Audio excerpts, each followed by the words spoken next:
विभिन्न संगठनों, Indian medical association, chamber of industries, chamber of commerce, bar association, विभिन्न शिक्षक संगठनों से जुड़े हुए सभी पदाधिकारी और समाज जीवन में लोगों की जन जागरूकता से लेकर के उन्हें समाज और राष्ट्र की मुख्य धारा के साथ जोड़ने में महत्वपूर्ण भूमिका का निर्वहन करने वाले हमारे सभी प्रबुद्धजन, उपस्थित भाइयों बहनों, आज के इस प्रबुद्ध सम्मेलन में मैं आप सभी अलीगढ़ के प्रबुद्धजनों का इस मंच की ओर से हृदय से स्वागत करता हूं। भाइयों बहनों, अलीगढ़ प्रदेश का एक प्रमुख जनपद और महानगर है। अपनी इसकी एक पहचान है। पौराणिक काल से लेकर के देश की आजादी की लड़ाई के दौरान अग्रणी भूमिका में अलीगढ़ ने सदैव नेतृत्व प्रदान किया। आजादी के बाद अलीगढ़ ने प्रदेश में और राष्ट्रीय नेतृत्व स्तर पर भी नेतृत्व प्रदान करने के लिए सदैव अपनी भूमिका का निर्वहन किया। अलीगढ़ के विकास के लिए अलग अलग स्तर पर निरंतर प्रयास हुए। कभी बाबूजी श्री कल्याण सिंह जी के नेतृत्व में यहां के परंपरागत उद्यम को फिर से पुनर्जीवित करने के लिए ताला नगरी के रूप में उसे आगे बढ़ाने का कार्य किया गया। और आज मैं अलीगढ़ के इसी हुनर को एक मंच प्रदान करने के लिए आपके बीच में आया हूं कि विगत 8.5 वर्ष के दौरान आपने देश को बदलते हुए देखा है। यह देश आज अपनी आजादी का अमृत महोत्सव मना रहा है। आजादी के अमृत महोत्सव में भाइयों बहनों, किसी भी देश के लिए इससे गौरव की बात क्या हो सकती है कि जिस ब्रिटेन ने भारत पर 200 वर्षों तक शासन किया, आज उस ब्रिटेन को पछाड़ करके भारत दुनिया की 5वीं बड़ी अर्थव्यवस्था के रूप में दुनिया के सामने आया है।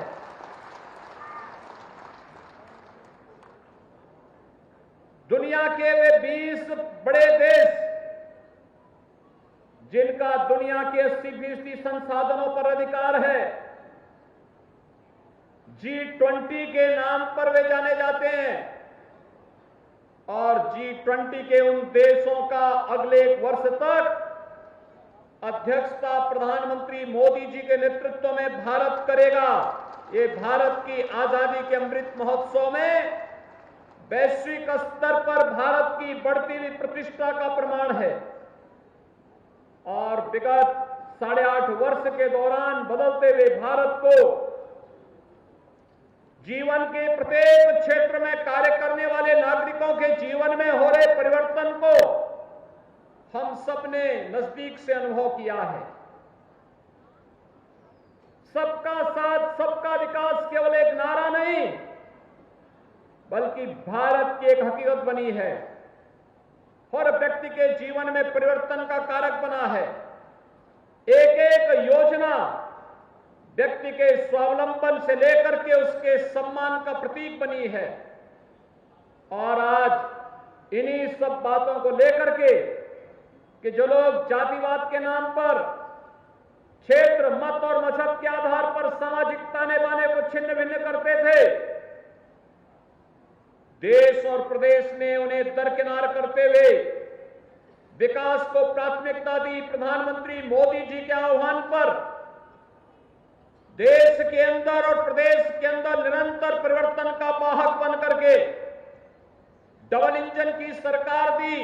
डबल इंजन की सरकार ने भी आपके सम्मान की रक्षा और आपकी सुरक्षा का बेहतर माहौल देने का कार्य किया है।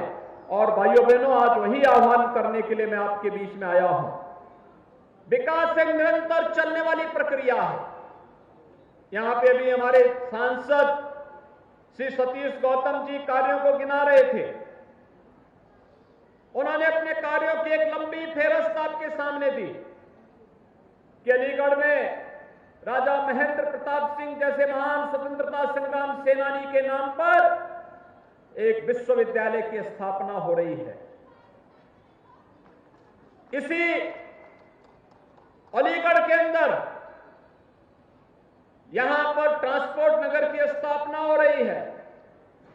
स्मार्ट सिटी मिशन के अंतर्गत अलीगढ़ आज एक नए रूप में देश के सामने है।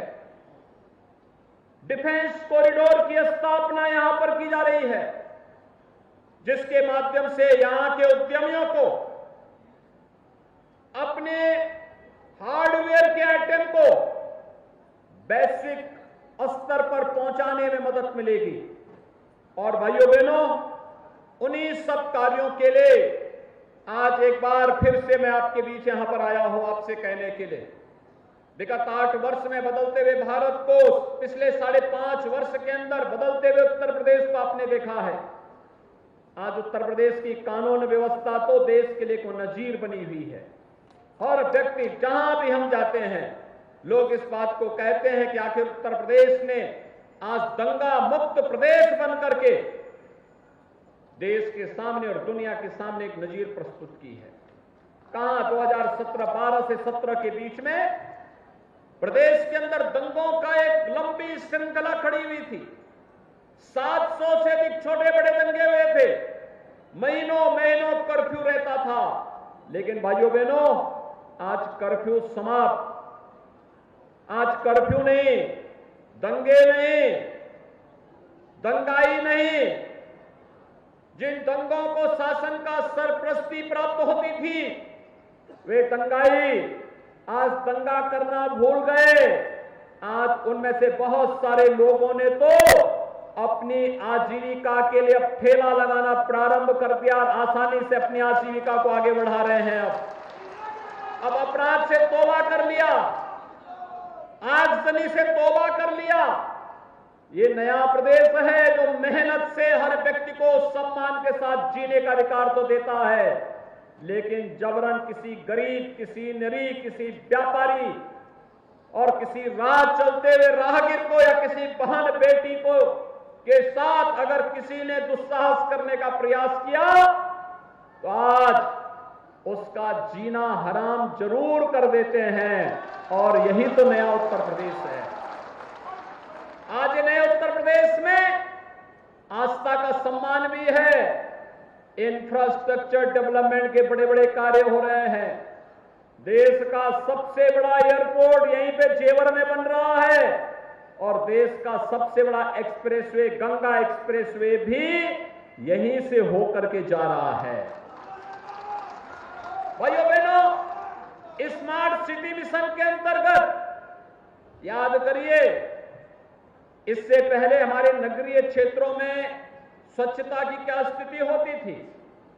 गंदगी होती थी, कूड़ा जगह जगह गिरा रहता था।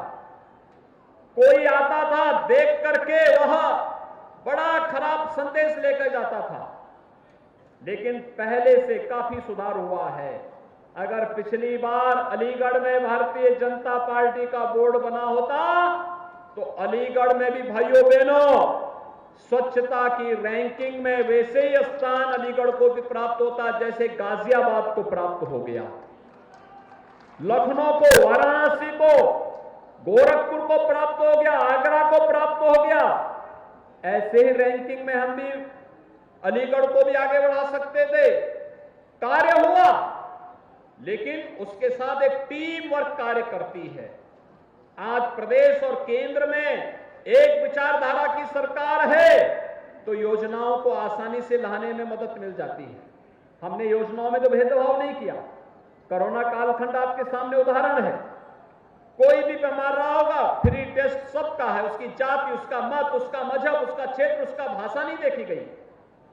कोई व्यक्ति रहा हो, उस व्यक्ति को फ्री में उपचार की सुविधा दी गई, उसको फ्री में वैक्सीन दिया गया, फ्री में राशन की सुविधा दी गई और हर पात्र व्यक्ति को आवास की सुविधा भी उपलब्ध करवाने का कार्य किया। प्रधानमंत्री आवास योजना हो या मुख्यमंत्री आवास योजना, उज्ज्वला योजना के रसोई गैस के कनेक्शन हो या फिर घर में सौभाग्य योजना के अंतर्गत दी जाने वाले विद्युत के फ्री में कनेक्शन की सुविधा, आयुष्मान भारत का कार्ड हो या स्ट्रीट वेंडर को ब्याज फ्री लोन की सुविधा, पीएम स्वनिधि योजना के अंतर्गत, स्वामित्व योजना के अंतर्गत जहां पे घर है उस गांव में उस जमीन का मालिकाना अधिकार भी देने का कार्य कोई कर रहा है, जो डबल इंजन की सरकार कर रही है।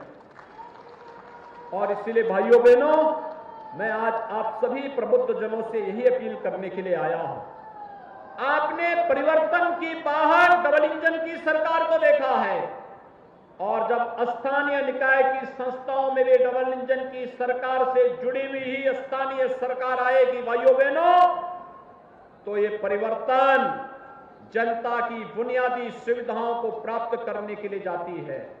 खासतौर पर सड़क है, बिजली है, स्वच्छता का है, स्ट्रीट लाइट का है। आज आप देख रहे होंगे 2017 के पहले जितनी भी स्ट्रीट लाइट होती थी बेतरतीब हेलोजन लगे रहते थे, कभी चल रहा है कभी नहीं चल रहा है। आज आप जाइए किसी भी महानगर के अंदर, उत्तर प्रदेश के अंदर, पिछली सरकारों ने तो बिजली देनी बंद कर दी थी, इसलिए उनके लिए स्ट्रीट लाइट का कोई महत्व ही नहीं था, क्योंकि जब बिजली नहीं आएगी तो लाइट जलेगी कैसे। वे बिजली नहीं देते थे, लाइट जलती नहीं थी, इसलिए उनको पता ही नहीं था कि ये सब एक जैसी लाइट लग जाएगी तो इसका प्रभाव होगा।